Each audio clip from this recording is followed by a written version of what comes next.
Tiga maut selepas sebuah pesawat ringan terhempas di Lapangan Terbang Shellharbour berhampiran Albion Park di New South Wales, Australia pada pagi Sabtu.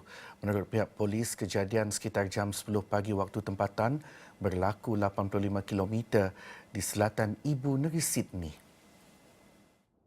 Menurut akhbar The Sydney Morning Herald, Mangsa dikenal pasti sebagai pemilik dan juruterbang pesawat Andrew Connors dan isterinya Julieanne Connors, serta penumpang Colin McLachlan.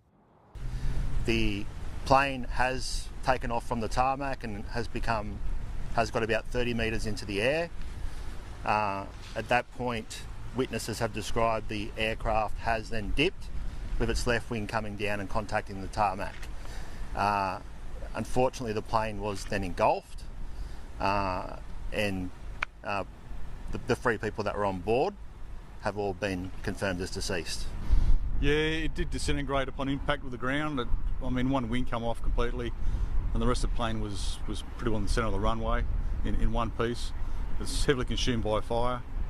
Being an aluminium plane, there's not a great deal of it left. It's not a nice situation to witness. Kawasan nahas kini ditutup sebagai zon siasatan, sementara Biro Keselamatan Pengangkutan Australia telah dimaklumkan dan akan menjalankan siasatan lanjut bagi mengenal pasti punca kemalangan.